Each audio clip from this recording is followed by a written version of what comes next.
Itu sangat penting karena itu menjadi bagian juga untuk teaching laboratory.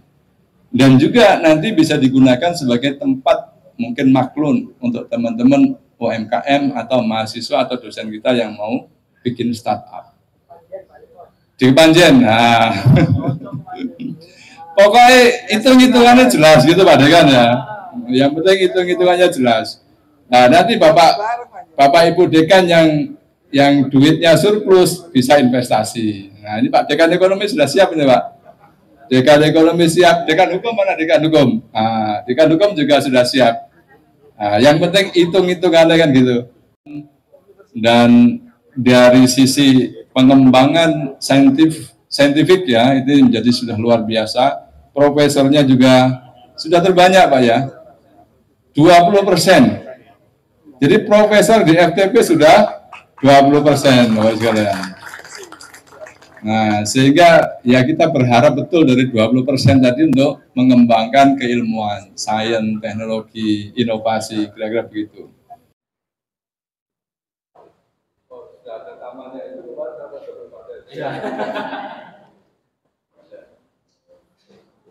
Dengan mengucap Bismillahirrahmanirrahim, kami persilahkan Bapak Rektor untuk memotong kita. Bismillahirrahmanirrahim, mudah-mudahan barokah. Amin. Terima kasih, semoga dengan adanya official settlement khususnya program unggulan kantor layanan bersama dan pelajar itu satu-satunya fakultas di Universitas Brawijaya yang sudah memiliki 2 Center of Excellence.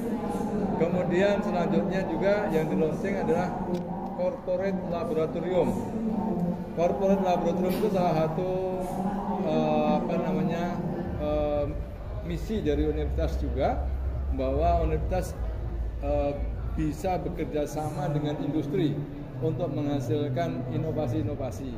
Nah, Fakultas Teknologi Pertanian menjadi leading sektor untuk membuat corporate laboratorium yang kebetulan hari ini juga di-launching oleh Pak Dekan, bekerja sama dengan Pupuk Indonesia untuk membuat nano fertilizer. Nah, ini juga menjadi satu-satunya riset yang nanti kedepannya untuk menghasilkan inovasi pupuk nano di Indonesia yang nanti akan diproduksi juga oleh PT Pupuk Indonesia. Nah, kira-kira begitu. Yang lain, produk-produk yang lain, karya ilmiahnya sangat banyak dan sangat bagus. Kemudian juga melaunching AI Center di teknologi pertanian, khususnya nanti adalah produk-produk life science yang disebut dengan bio AI. Terus kemudian juga melaunching kompartemen riset.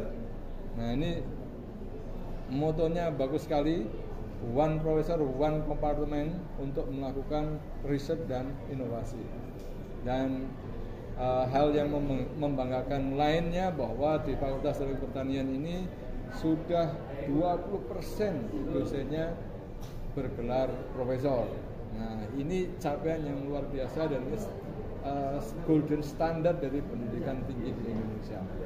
Nah, ini kita apresiasi, kinerjanya bagus, dosen-dosennya bersemangat, karya-karyanya banyak, sehingga mahasiswanya juga bisa belajar dengan baik, sehingga alumni-alumninya bisa mudah bekerja, bisa melakukan kontribusi pada pembangunan Indonesia. Salah satu alumni tadi ikut pameran. Nah, dia sudah memiliki produk-produk yang berkualitas yang bisa terjual di Indonesia, dan banyak sekali tadi mahasiswa dan juga laboratorium menghasilkan prototipe yang siap untuk di mass production.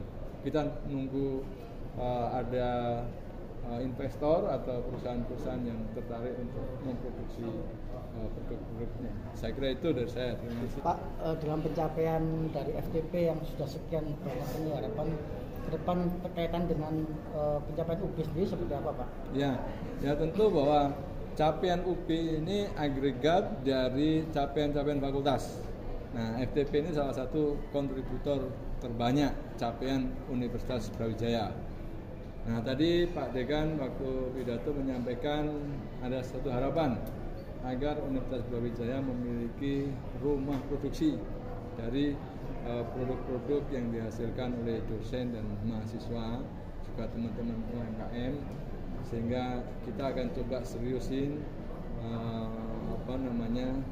kita juga bisa membantu untuk membuat rumah produksi tersebut sebagai teaching factory atau teaching industry untuk mahasiswa kita. Kira-kira begitu. Dalam Islam tertujukan ramah ibadah. Ya Allah, Tuhan yang Maha Pengampun, ampunilah segala dosa dan kesalahan kami, dosa ibu bapak kami, guru kami.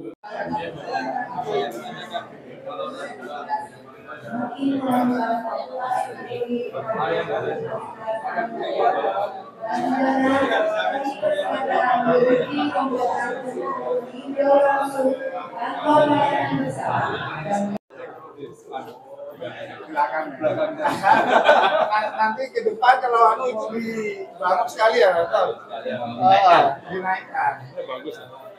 Bagus sudah ada ini. Ini yang bagian Arabi.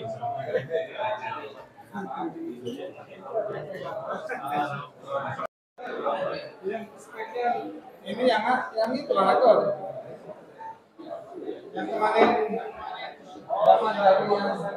sebagaimana kita ketahui, di UB itu yang mendapatkan ZI kan hanya FTP saja. Nah, kita dari ZI sudah dapatkan sertifikasi ZI, kita sudah mendapatkan WBK, wilayah bebas korupsi. Nah, untuk menuju ke WBBM, wilayah birokrasi bersih melayani, maka kita perlu satu kantor terpadu.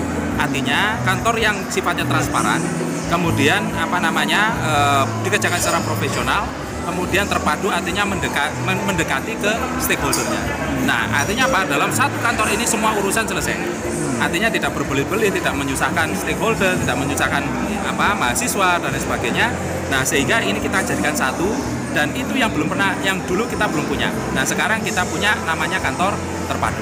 Nah, dengan yang ada di dalamnya apa aja nih, Pak? Yang ada di dalamnya ini sama seperti kantor-kantor pada umumnya, yaitu untuk bidang umum dan perlengkapan, untuk peminjaman alat, tempat dan lain sebagainya. Kemudian ada bidang kemahasiswaan, itu biasanya untuk mahasiswa untuk pinjam-pinjam alat-alat untuk kegiatan kemahasiswaan. Kemudian ada bidang akademik untuk mahasiswa yang punya masalah dengan akademik dan lain sebagainya, itu bisa langsung berinteraksi di kantor terpadu. Harapannya Pak dengan adanya kantor terpadu? Harapannya dengan adanya kantor terpadu ini, tahun ini kita bisa meraih WBBM, yaitu FTP sebagai wilayah birokrasi bersih melayani, dan itu adalah capaian tertinggi dari zona integritas. Pak, kalau untuk di UB sendiri Pak, untuk yang sudah mencapai WBBM? Belum ada. Ya, jadi di Kementerian Pendidikan Ristek, ya, FTP ini menjadi salah satu percontohan untuk area zona integritas. Dan kita sudah membuktikan bahwa fakultas sebagai zona yang sangat berintegritas, bebas korupsi, dan kita ingin menuju ke birokrasi bersih melayani. Targetnya tahun ini, Pak? Targetnya tahun ini. Kalau tercapai tahun ini berarti FTP pertama kali di UB, Pak, ya? Pertama kali di UB, dan pertama kali mungkin di beberapa institusi pendidikan yang lain, mungkin kita yang pertama. Jadi percontohan mungkin. Menjadi percontohan. Di Malang Raya, Jawa Timur? Belum ada. Kalau yang RPTN itu tadi rata-rata bisa. Ulang kali ketika itu pakai hasilnya itu bisa. Adanya kemarin asam belum ada.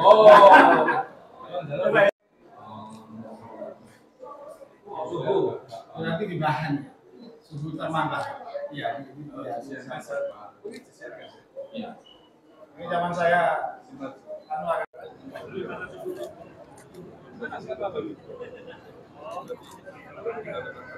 Terima kasih. Masih berkaitan tadi yang dengan UMKM, mungkin saya jelaskan bahwa kami di FTP itu punya tim untuk standarisasi GMP atau Good Manufacturing Practices. Dan ini sangat penting sekali untuk menjaga keamanan pangan yang dijual oleh teman-teman di UMKM, sehingga konsumen juga merasa senang, merasa aman dalam konsumsi, sehingga nanti bisa meningkatkan produktivitas dari UMKM.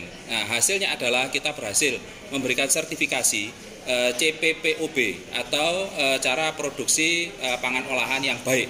Dan ini menjadi satu keuntungan bagi UMKM sendiri, sehingga mereka lebih confidence, lebih yakin untuk memproduksi bahwa produk pangan mereka itu aman untuk dikonsumsi masyarakat. Sehingga setiap UMKM yang tersertifikasi dan terdampingi oleh FTP, kami jaminkan, kami yakinkan itu adalah aman untuk konsumen. sehingga bisa kami dorong untuk konsumen untuk bisa banyak membeli dari produk-produk UMKM yang sudah terstandarisasi oleh perguruan tinggi. Jumlahnya ada berapa, Pak? Yang kita dampingi ada 5. Sementara ini karena anggaran dan lain sebagainya kita masih mampu mendampingi 50 UMKM yang ada di Kota Batu. Nanti kalau misalkan ini bisa berkembang dan memang punya kemanfaatan yang baik, kita akan kembangkan lagi mungkin di Kabupaten Malang atau mungkin di Jawa Timur. Pak, pembeda dengan mungkin pelatihan pembinaan yang ada selama ini apa, Pak? FTP? Yang jelas untuk keamanan pangan kan harus ada standar dari BPOM.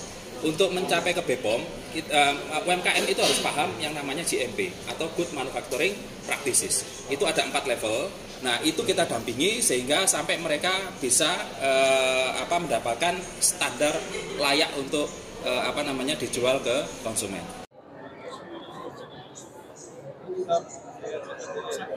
Loh, terus nganggo iki. Ya ada yang ketiga yang Wes ping 5 sih.